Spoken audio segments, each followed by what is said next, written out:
Continuamos hoy nuestro recorrido por el primer libro de Crónicas, y nos encontramos todavía en el capítulo 16. Y en nuestro programa anterior estábamos hablando de el pacto que Dios hizo con Abraham. Y decíamos que hay muchos en el día de hoy que quieren menospreciar el pacto que Dios hizo con Abraham. Pero vimos que David no está menospreciando ese pacto. David dice, hablemos de él. Dios hizo un pacto con Abraham y lo confirmó con Isaac. Hizo juramento. Dijo, yo voy a hacer esto. Y ahora David dice, hablemos de esto. Dios ha hecho pactos, amigo oyente, y esos pactos tienen mucha importancia en el día de hoy. Dios hizo un pacto con Abraham. Él no ha retractado su palabra. Dios dijo, te daré a ti y a tu descendencia esta tierra. Y Dios lo va a hacer. Ahora eso no quiere decir que tienen que ir a tomarla de nuevo ahora, sino que cuando la reciban de Dios, no habrá por qué temer a ninguna otra potencia. Ellos no necesitarán temer a nadie, porque cada uno vivirá bajo su propia viña, bajo su propia higuera, en paz. Y eso quiere decir, amigo oyente, que Dios permitirá que tengan su propiedad. Pertenecerá a Dios, como lo es en el día de hoy, pero Dios se las está dando. Y Él nos ha dado tantas bendiciones espirituales, amigo oyente. Ahora, ¿cuál es ese pacto? Bueno, no fue algo que duraría un solo día, o por un cierto período de tiempo.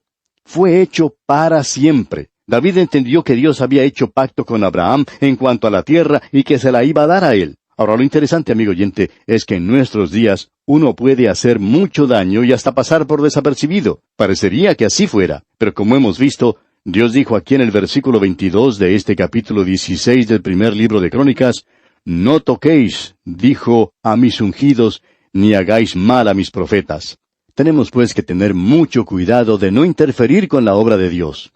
Esa es una de las razones por las cuales somos tan estrictos aquí en este programa a través de la Biblia en cuanto a la doctrina. Hay algunos grupos con los cuales uno no está de acuerdo. Sin embargo, tenemos que tener cuidado de no interferir en su obra. Quizá no hagan todo como nos gusta a nosotros, pero guardan la integridad de la palabra de Dios y la deidad del Señor Jesucristo. No debemos, pues, tocar a los ungidos de Dios. Yo no los toco porque creo que en nuestros días tenemos que tener mucho cuidado con la obra de Dios. Amigo oyente, usted tiene que tener cuidado en su iglesia en cuanto a lo que está haciendo. ¿Está usted perjudicando o interfiriendo con la obra de Dios? ¿Está usted ayudando? Eso es lo importante. Bien, continuemos ahora con este Salmo de David que tenemos aquí en este capítulo 16 del primer libro de Crónicas. Leamos el versículo 23 ahora. Cantad a Jehová toda la tierra, proclamad de día en día su salvación. Llegará un día, amigo oyente, cuando esta creación que está gimiendo de dolor, esperando la redención de los hijos de Dios, podrá ser liberada. Y amigo oyente, usted podrá escuchar una música tan hermosa como nunca la ha escuchado. Escucha ahora lo que dicen los versículos 24 al 26. Cantad entre las gentes su gloria, y en todos los pueblos sus maravillas. Porque grande es Jehová, y digno de suprema alabanza, y de ser tenido sobre todos los dioses. Porque todos los dioses de los pueblos son ídolos, mas Jehová hizo los cielos. Y eso quiere decir, amigo oyente, que esos dioses no son nada sino un pedazo de madera o un pedazo de roca, algo de metal. Pueden también ser vegetal o mineral o cualquier otra cosa. ¿Ese es su Dios, amigo oyente? Y ahora leamos los versículos 27 al 29. Alabanza y magnificencia delante de él, poder y alegría en su morada. Tributad a Jehová, oh familias de los pueblos, dad a Jehová gloria y poder. Dad a Jehová la honra debida a su nombre. Traed ofrenda y venid delante de él. Postraos delante de Jehová en la hermosura de la santidad. ¿No habla eso, amigo oyente, de una iglesia hermosa? ¿Cómo me gusta eso a mí? Pero aquí nos está hablando de la santidad. Muchos de nosotros no sabemos siquiera cómo adorar a Dios. Y aún ahora, al leer este salmo, ¿no siente el deseo de por lo menos susurrar un pequeño amén? O quizá quiera exclamar, gloria a Dios, alabado sea el Señor. No como una frase ya gastada, sino como algo que sí tiene significado.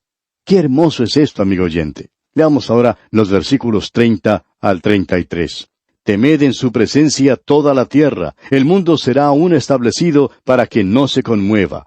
Alégrense los cielos y gócese la tierra, y digan en las naciones, Jehová reina. Resuene el mar y su plenitud, alégrese el campo y todo lo que contiene. Entonces cantarán los árboles de los bosques delante de Jehová, porque viene a juzgar la tierra. Ese día llegará, amigo oyente. Los árboles cantarán. Yo estoy esperando ese día. Quizá usted me pregunte, ¿y cómo cree usted que cantarán los árboles? Bueno, no lo sé, pero cuando lleguemos a ese día, amigo oyente, usted y yo lo sabremos. Ahora el versículo 34 dice, Aclamad a Jehová, porque Él es bueno, porque su misericordia es eterna. A Dios no le falta la misericordia, amigo oyente, y eso es lo que yo necesito, y me imagino que usted también la necesita. Él tiene suficiente.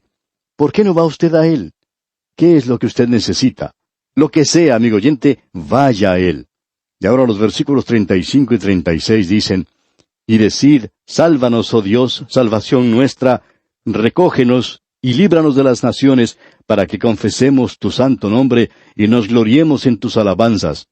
Bendito sea Jehová de Israel, de eternidad a eternidad. Y dijo todo el pueblo, Amén, y alabó a Jehová. Esto es maravilloso, amigo oyente. Hemos tocado apenas la superficie de este salmo. Hemos podido detenernos a un lado, por así decirlo, y contemplar su hermosura. Debemos seguir adelante en este capítulo 16. Leamos los versículos 37 al 39 ahora. Y dejó allí delante del arca del pacto de Jehová a Asaf y a sus hermanos, para que ministrasen de continuo delante del arca cada cosa en su día, y a Obed-edom y a sus 68 hermanos, y a Obed-edom hijo de Jedutún, y a Osa como porteros. Asimismo al sacerdote Sadoc y a los sacerdotes sus hermanos, delante del tabernáculo de Jehová, en el lugar alto que estaba en Gabaón. No sabemos quién era el secretario de Estado de David, o quién era el ministro de Hacienda, o el representante ante las Naciones Unidas, pero sí sabemos quién cuidaba del arca y quién adoraba ante Dios y estaba a cargo de los asuntos espirituales de su reino. Prosigamos ahora con los versículos 40 y 41. Para que sacrificasen continuamente a mañana y tarde holocaustos a Jehová en el altar del holocausto, conforme a todo lo que está escrito en la ley de Jehová, que él prescribió a Israel, y con ellos a Emán, a Jedutún, y a los otros escogidos declarados por sus nombres, para glorificar a Jehová, porque es eterna su misericordia. Ellos habían dejado abierta la comunicación con Dios.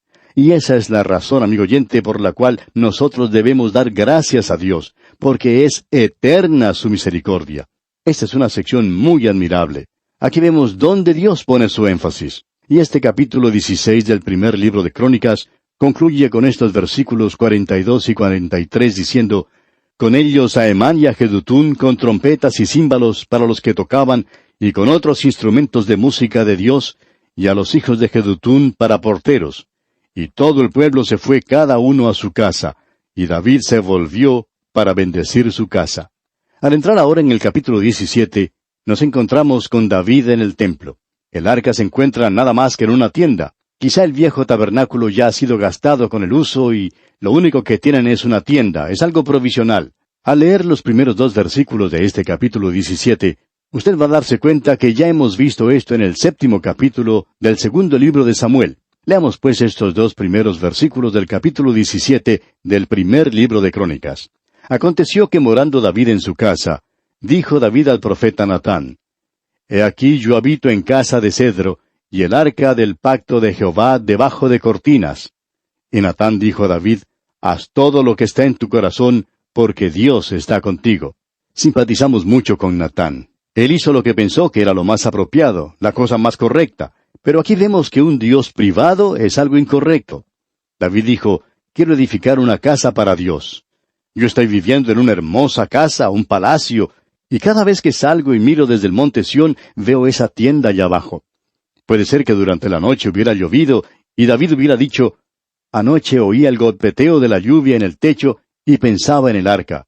Quiero hacer una casa para Dios. Dios dio crédito a David por eso. Leamos los versículos siguientes. Versículos 3 hasta el 5 de este capítulo 17 del primer libro de Crónicas. En aquella misma noche vino palabra de Dios a Natán diciendo, Ve y di a David mi siervo, así ha dicho Jehová, tú no me edificarás casa en que habite, porque no he habitado en casa alguna desde el día que saqué a los hijos de Israel hasta hoy.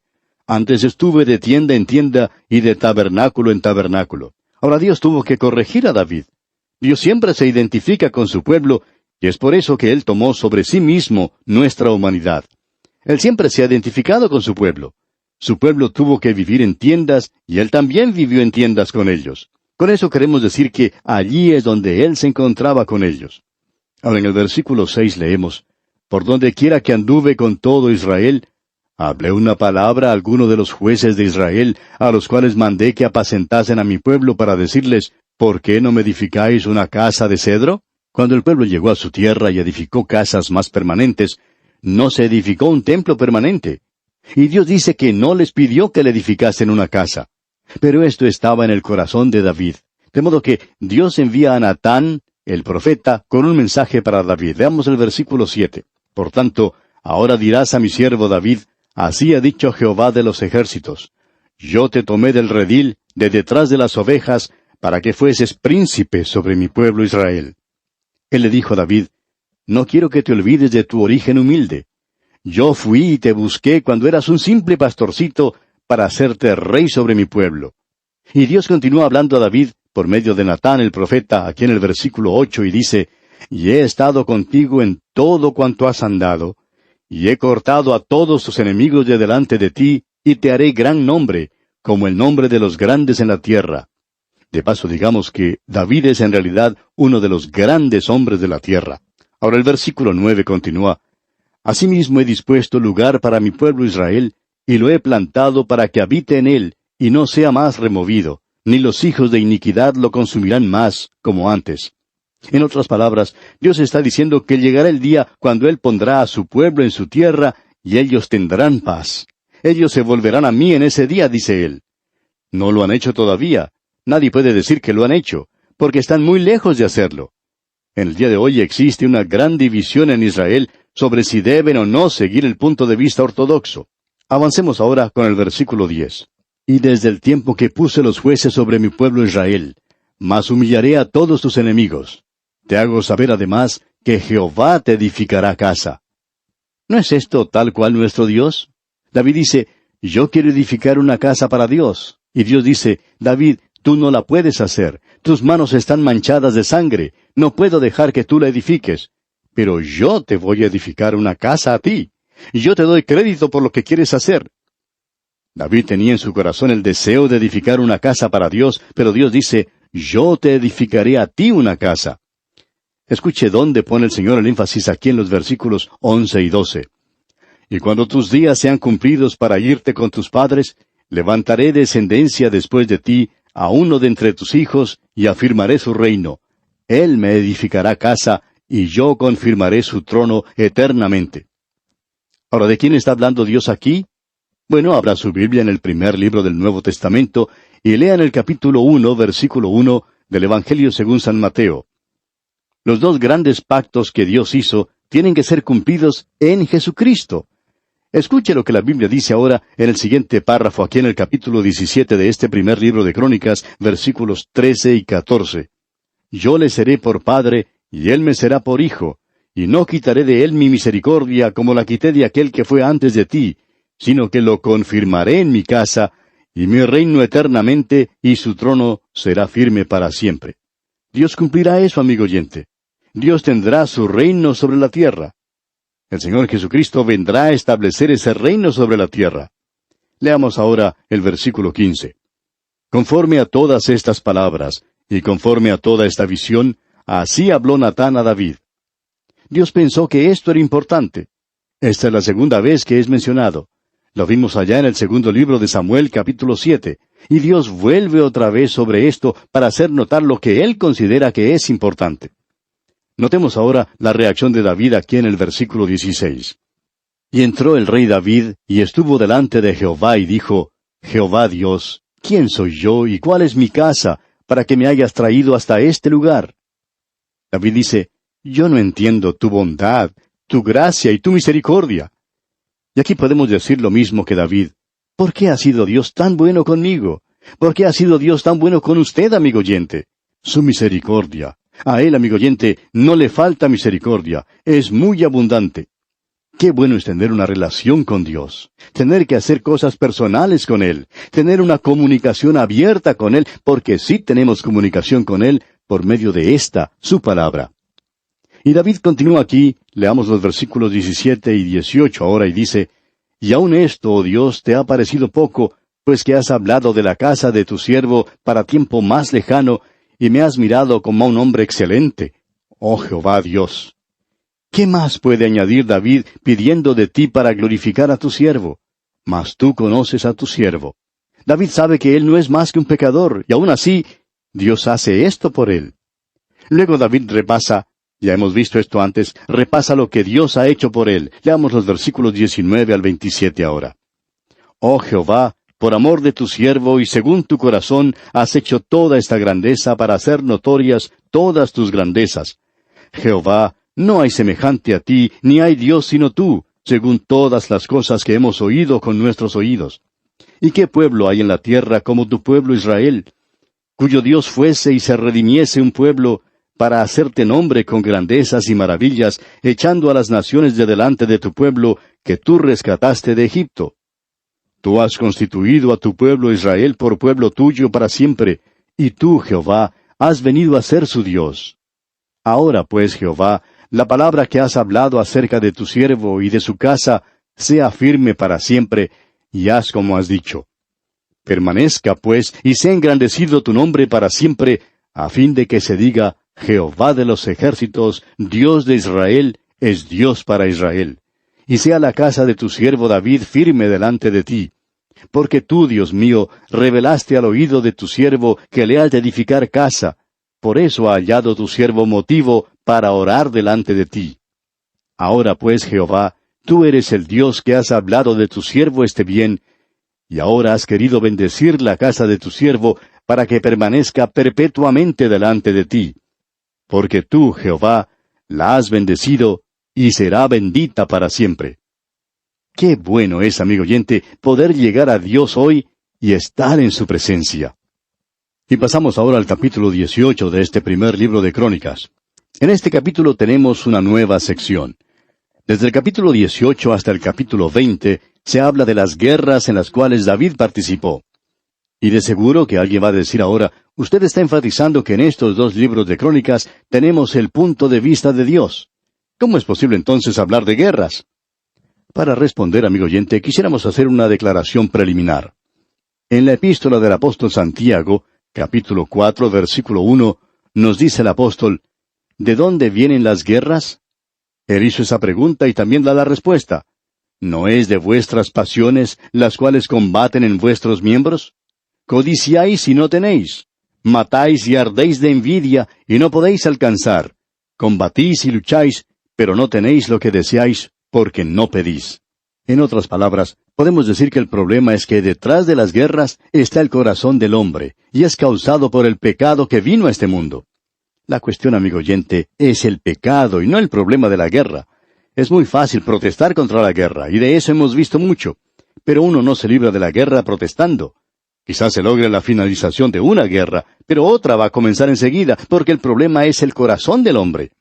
Usted y yo, amigo oyente, vivimos en un mundo en el cual, según el Señor Jesucristo dijo allá en el Evangelio según San Lucas, capítulo 11, versículo 21, el hombre fuerte armado guarda su casa. ¿Por qué?